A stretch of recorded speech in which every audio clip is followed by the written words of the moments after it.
Alors, faut rappeler pourquoi une ville investit avant tout, parce que quand on investit, on crée effectivement des nouveaux équipements. Ça permet d'accroître l'attractivité de la ville, ça permet d'accroître les services apportés à la population.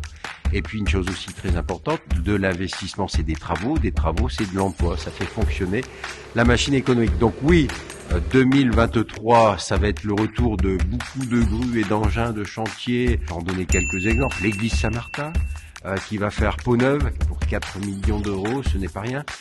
L'école Jean Jaurès qui va être démolie, qui va être reconstruite, là c'est 12 millions d'euros qui vont être engagés. Le chevalement aussi, ce beau chevalement du 1 bis de Liévin qui va faire peau neuve et qui va être formidablement bien illuminé et qui, je pense, va faire parler de Liévin un peu partout, je pense, dans cette région et en France, pour 1,8 million d'euros. La Cité des Jeunettes, là merci l'État, car il y a 70 à 80% de subventions apportées par l'État et la région. Donc merci à l'État et à la région. Là, il y en a quand même pour 10 millions d'euros. Et puis ici, c'est un investissement, par exemple, plus modeste, de l'ordre de 800 000 euros, si j'ai bon souvenir. C'est l'extension de l'école des Petits Bois. Place de vieux préfabriqués où il y avait, on sentait l'humidité. Eh bien, ils vont avoir des locaux neufs, modernes, particulièrement attrayants.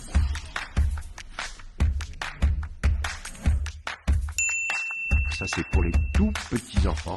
Un magnifique équipement qui va bientôt être inauguré. C'est la nouvelle crèche de Liévin qui va passer de 80 à 90 berceaux. Et là aussi, vous verrez que Liévin fera parler d'elle.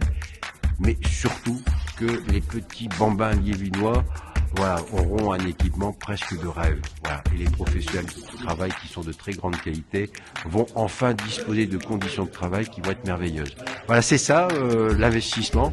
C'est une ville qui vit, une ville qui se développe, une ville qui crée des équipements, une ville qui offre des services à sa population. Et pour cela, il faut investir. C'est le leitmotiv, effectivement, de cette politique municipale.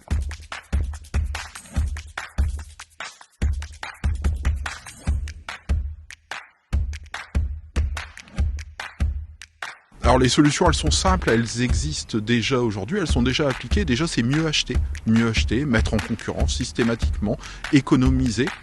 Ensuite, face à la remontée des prix de l'énergie, un plan de sobriété qui a été mis en œuvre depuis novembre 2022. Également, mieux acheter, c'est mieux se coordonner, acheter au niveau national, acheter par des centrales d'achat notre électricité pour en faire baisser le coût. C'est également acheter mieux notre gaz. Alors nous avons la chance d'avoir un réseau de chauffage urbain qui nous permet d'économiser fortement grâce à un chauffage à la biomasse. Le plan de rénovation de l'éclairage public qui nous permet d'économiser sur nos consommations entre 80 et 90%. Donc la ville de Liévin n'a pas attendu la remontée du prix de l'énergie. C'est une action qui est quotidienne au sein des services de la mairie de bien dépenser, c'est-à-dire mieux dépenser à moindre coût et toujours en favorisant une meilleure utilisation des deniers publics, c'est-à-dire des impôts qui sont perçus par la commune auprès des Liévinoises et des Liévinois.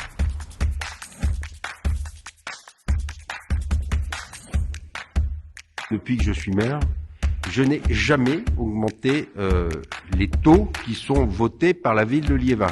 Je les ai même réduits 2 fois, en 2017 et en 2018, car je sais que parfois cette fiscalité de taxes foncières pèse sur les ménages modestes qui souhaitent accéder à la propriété. Et moi, j'encourage l'accession à la propriété à Liévin parce que je souhaite tout simplement que la ville soit diverse dans sa composition. Et j'aimerais bien pouvoir continuer de la baisser. Seulement, vous savez que les temps sont durs. Vous connaissez les conséquences de la crise énergétique, multiplication des dépenses. Mais c'est vrai que 2023 va être une mauvaise nouvelle pour les ménages parce que l'État a décidé de revaloriser les bases locatives de cette taxe foncière de 7,1%. Ce n'est pas nous qui décidons de cela, c'est l'État. Et effectivement, cela va impacter le montant de votre taxe foncière. Je le regrette parce que dans ces temps qui sont difficiles, cette augmentation va être effectivement difficile pour certains à supporter. En tout cas, moi ici à Liévin, je reste sur le leitmotiv qui est le mien depuis que je suis maire. Pas d'augmentation effectivement des taxes effectivement votées par le conseil municipal et pas d'augmentation non plus, bien au contraire, souvent je les ai baissés, des tarifs municipaux. Voilà, c'est donc ce leitmotiv-là qui qui se poursuivra en 2023.